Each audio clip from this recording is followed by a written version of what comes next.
Hi, everyone, and welcome back to the Ask Andrew podcast. Once again, we're joined by Andrew Sleigh. Thanks again for joining us, Andrew. Good day, Kellen. Thanks for having me back. So, as always, we're going to read out some questions from our viewers and ask for your expertise on each of the different economic factors and how they can affect both gold and silver. All right, fire away. All right, so question one. In Q2 2025, central banks purchased 166 tons of gold, a 4% increase over the usual quarterly average. What does this surge reveal about the shifting dynamics of the global monetary system? Well, I haven't heard a question like that for a while, so those details reveal to me that the central banks are getting out of their dollars. They're getting rid of their currencies. They're getting ready for backing or the transition of their wealth to whatever the next system will be. And that may be different timelines. So, I guess to clarify, in the short term, fiat currencies are failing all around the world. And if you're a central bank, you know this. You've designed it. You're the one that's creating the problem. So they're getting rid of their dollars, whatever country they're in, to buy gold because of it absorbs more dollars than silver does. So they have to use gold. And the currencies will continue to fail until the currency doesn't buy any gold or nothing. It doesn't pay anything. So then if they're going to move this into a central bank digital currency, let's say in the coming months, at some point they can use it either to back a digital currency, back a future currency down the road, or just use it as a store of value for when they need to move it back into another type of asset. So it's the ultimate storage of value to get rid of currency. All right, so you would say that the reason that central banks are purchasing more so gold than silver is due to the fact that it just absorbs more dollars, or do you think that it provides more of a strategic advantage with regards to holding the wealth as well? I'd say both on that, Kellen. So one, it's obviously like 90-to-1 ratio, give or take. So you've got gold absorbs a lot more currency than silver does at the current pricing. So they have to use. There's literally not enough silver around the planet for the banks to buy to store value. They are buying gold. Pardon me. They are buying a lot of silver. J.P. Morgan is hoarding a huge amount. I forget the exact number, but in the 150 million ounce range. Maybe it's much more than that now. I don't know. So they are doing that, but just gold gets the attention because it's the bigger dollars. If a bank wants to get rid of tens of billions of dollars and put it into metal, there's just not enough silver to go around at all, not even close. But they can get their hands on, $10 billion worth of gold if they have to, and store it. And then that's going to be a strategic advantage because when this monetary system falls apart, they have not lost any of their wealth. I guess this would be a key thing for people to pay attention to. If a bank is buying gold and silver, but gold gets the headlines, to tuck away all their currency into precious metals, when the currencies collapse, the bank hasn't lost any of its wealth that's in the vault. Where's the lesson in that for you and I? Okay? That's what people should be doing because the currencies will fail and you won't lose your wealth because you're holding gold and silver. Now, so that would be the main advantage of a, let's say, alternative currency. Where would you say that gold has, and silver in turn, have the big advantage over something digital like crypto coins such as Bitcoin, Ethereum, so on and so forth? Well, the number one advantage is that it's a physical asset that just can't disappear and doesn't have any counterparty risk. I'm still waiting for somebody to put a crypto or Bitcoin in my hand to show me what it looks like. Like I have not found anybody that's told me what it is yet. So a crypto, and I know there's the crypto fiends out there that like that product, and that's more than fine, but it is something that has a counterparty risk that's not really that much different in reality than your digits. When you log on to your bank account, you see digits on the screen, right? Yeah. You log into your Coinbase or whatever exchange, your hard wallet, which is what they'll come back with arguments on. Well, if you lose the hard wallet, you're completely screwed. You forget the password of your hard wallet, you've got nothing. There's no such thing as forgetting the password to open up your drawer and pull out your silver. That is a fair Uh, point, right? if there's no, just ask the people that lost 120 million that was on the laptop from the guy that died. So, Like, how do you lose? would you say that Sorry, crypto is more like something like a gold or silver ETF?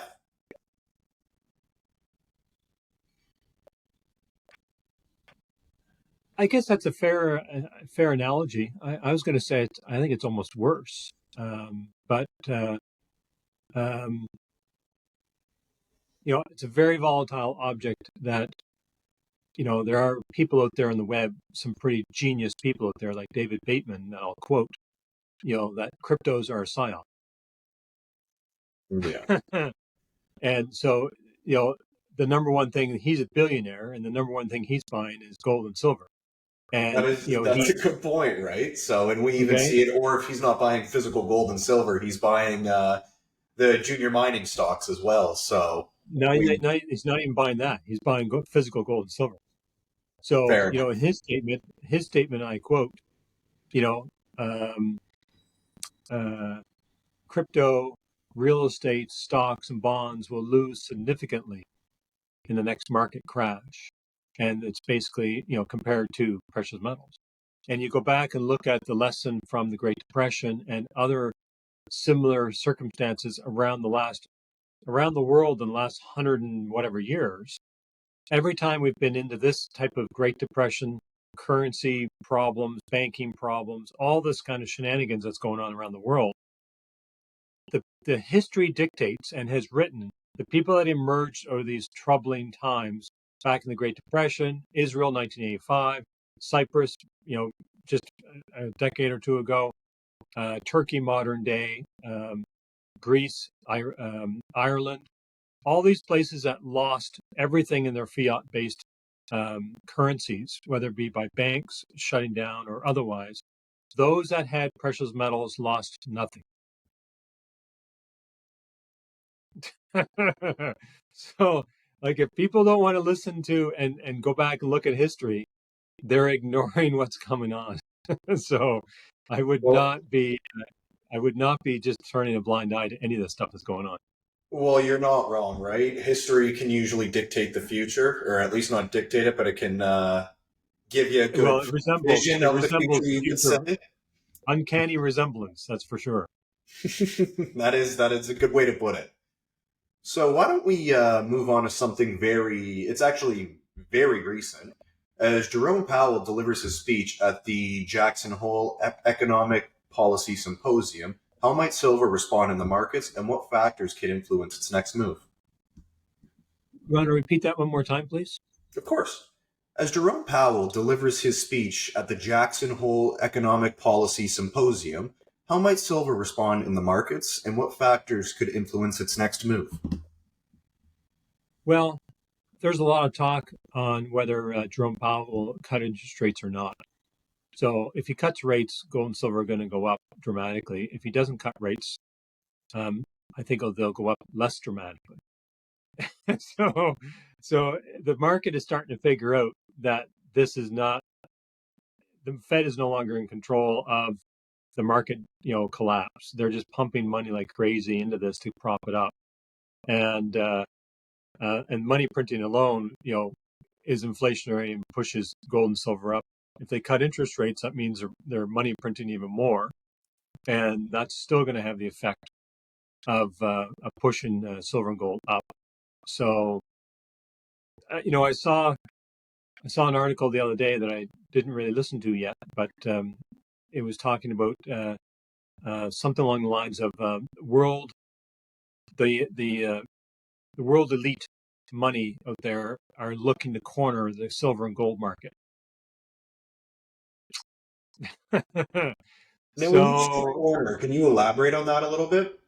well, I'm just assuming from the title that they're looking to try and pour enough money into the market to get as much gold and silver as they can. That's generally what cornering the market means, is that you're trying to get the controlling interest of the said metal. And of course, the Hunt brothers did it back in, I'm not even sure the year now, I forget. I've heard it, but I just can't remember what it is. But back in the 80s, and because they weren't the established club, the U.S. government punished them and told them and accused them of hoarding and this and all this nonsense because they had amassed 150 million ounces of silver, and it was threatening the market. Well, J.P. Morgan has that now, but they're okay. So, let's just say, let's just say they go ahead and succeed in cornering the market. How would you see that impact the average silver investor, someone akin to yourself and I? well, that's an excellent question, Kellen. So, um, in dollar terms, it's really hard to say. We may see movement. We may not see any movement because if what I think is going to happen in the next couple of months pans out, there's going to be a bank holiday, and if the bank holiday happens and people are trying to corner the market, there's no trading going on. So bank holidays mean that literally the banks aren't open for a period of time, and so there's no money flowing one way or the other. So how does the COMEX and stocks and bonds and mutual funds trade and sell? They don't. Nobody can buy and sell anything. Um, so what does that effect have on uh, silver and gold if there's nothing trading? We're going to find out. But I'm not worried about that in the least because at the end of the day, those that hold the metal actually are holding real wealth that's doesn't go anywhere. It's in your hand. You know, it's it's in your hand, and those that have silver and gold have a tangible in the where stuff that's at the bank and at stocks and bonds that's out somewhere else that somebody else has control over. And if there is a collapse of that monetary system in that period of time, uh, in dollar terms, it's hard to say what silver and gold will do. But in purchasing terms, there's going to be this short transition where people are going to accept cash from you and I to buy whatever. And then as that's extinguished, silver and gold purchasing power will go through the roof. And that's really what everyone that's stacking is waiting for. And this is what has happened in history, like the Great Depression, all these countries I mentioned.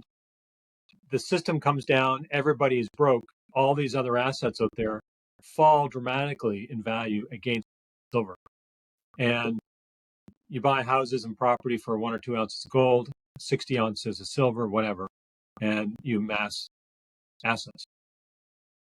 So that's a long answer to your question. So I'm sorry, but that's No, no, you don't need to apologize whatsoever. So just to kind of summarize a little bit, it's not so much that gold and silver are going to be exploding in value, but basically the value of everything else is kind of going to begin to crumble. Is that a fair summary? yeah, but I just don't know when the parallels will be. So like what happens with asset values and the price of gold and silver um, when they start to do this. So everyone likes to measure their wealth in dollars because that's what we've always lived with, whether it be Canadian, American. And that's our yardstick for our own wealth. You got $100 in the bank today, and your investment a year from now is now $200, and you're gaining ground, you're growing some wealth. Um, so we like to think about gold and silver doubling, tripling, quadrupling in price, and we think we're doing well, but it's a measure of how many Canadian dollars it takes to buy the same ounce. And the Canadian dollars are decreasing and will start to go down, down, down. It's a hard one for a lot of people to wrap their heads around in the early stages. Now, how long our current system stays intact that we get that fun ride where all of a sudden, silver is now $100 an ounce, $200 an ounce, and we have that Yahoo ride. Um, I don't know how long that will last before it's literally like the banks shut down and the currency completely crumbles. Because if we go back to our favorite test subject, the Venezuelans, 100 million this year, this month for an ounce of silver, and next month it's 200 million. So what? Yeah. So the At currency means that point, nothing it's kind of anymore. almost like you're making up numbers, right? It's the numbers That don't really mean anything. that's So, right. And literally to your point, the numbers right now literally don't mean anything, but nobody understands that yet because nobody completely realizes that the dollars are actually worth nothing. But nobody accepts that yet because it's well, nothing more than a piece of paper and ink. it's even funny. I had a conversation with a client, and he was talking about how gold. I believe it was gold. This is a conversation that happened a while ago. But in 2024, gold had raised 20% in value, right? And I corrected him and said, no, it's actually raised 30% in value. And where the where we misunderstood each other is I was actually talking about the Canadian dollar and he was talking about the US dollar. Oh yeah, okay, So yeah, realistically, it's just yeah, that the Canadian dollar has lost a little bit of value in the 2024 year. And gold yeah. was the hedge to kind of prove that between the two separate currencies, to your point. And Um, that's an excellent example because why is gold priced differently in our two countries? exactly. And you can go onto our website, you can go for the 2024 block, and it'll show you the two percentiles. But Oh let yeah, okay. And so you go to Venezuela, and it's like what's the price of an ounce of gold down there? I mean, you're exactly. talking about It's up millions of percentiles, right? So, so our final question here: what impact could Trump's assurance that gold won't face tariffs, combined with his wartime diplomacy with Putin, have on gold's safe haven appeal? oh well, I don't take anything that is being said on the political theater for much of a truth. It's always about theater and distraction and look over here, not over there. So I don't pay a lot of attention to what Trump or any other political leader says because it's usually theater and distraction to get us to look over there instead of looking and keeping our eye on the ball. So, um, good question. I don't know what that's going to have. I do know no matter what they say, they're going to continue to print. They're going to continue to vastly expand the dollar, no matter what country you're in. And that will be proven by expansion of conflict, which is proof of um, we're getting nearer to the end of this system because they use war as an ultimate distraction and they blame war on the collapse of a financial system. So um, I think short term, nobody should be looking at short term effects of pricing of gold or silver up or down as a result of whatever political party says anything to me is meaningless. You need to look at the medium to longer term in that the best thing you can do for yourselves is actually uh, decide how much of your portfolio you want to get, in safe harbor into metals, and then do that, and don't worry about what the short term talking heads are saying, because before you know it, you're listening to them and you're delaying your uh, your procedures of whatever you want to do. Next thing you know, there's a bank bail-in in America or Canada, and now you've done nothing, and now you're really in deep trouble. So don't pay attention to the mainstream and what the talking heads. What Pay attention to what's inside your own wheelhouse. Make decisions and then follow through and get them done right away. Don't try and time the market. It's pointless. Who cares if gold is up $20 or down $20 today or tomorrow or next day or $50? None of that really matters you know, when you're buying because it's more important to get it bought and get it in hand or in storage or whatever, and get yourself completed in what you want to do and then get out of the way and then watch the show. Grab the popcorn and come up in the bleachers and join us. Well, I think that's kind of it highlights what we've been speaking about with the entirety of the fiat currency as well, right? Where it's Sure, you may lose a little bit of value with timing the market. You may gain a little bit of value with timing the market, but there is a level of inevitability where it's just coming down to the de-dollarization. And regardless, gold and silver are going to be good options to put your money into. So I would have to agree, especially with the knee-jerk reactions to what politicians come out and say, even though the average investor may react, and that does impact the markets, right? But I would have to say I would agree there, where you really just want to look at what is happening in the world and then try and, like you said, adjust to what's within your own wheelhouse and adjust and invest accordingly. Yeah, pay all the attention to that. People are completely lost following the talking heads. I mean, we're it's a two-party, three-party distraction on purpose, whether it's in Canada or the United States. And it's all to get you focused on that. And the circus and the clowns are in charge. And that's the worst thing you could be doing is all that. I also wanted to point out with regard to the de-dollarization, that point you made, if things weren't speeding up here, why is it that the United States just passed the Genius Act a month ago? And the Genius Act is talking about awarding the 4 or 5 usual criminal banks the ability to buy a bond from the United States government and then issue stable coins to the people of America. And that's now a private digital currency. It's not running yet, but it's all there. It's all in place. So this is now a private digital currency issued by the 4 or 5 banks that are going to be allowed to participate. No government oversight at all. This is worse than the CBDC, and it was a complete bait and switch. So if the U.S. wasn't planning on, getting rid of using cash and going to a digital dollar, which seems to be, timing-wise, seems to be lining up with the October deadline for Europe. Why did they do it a month ago?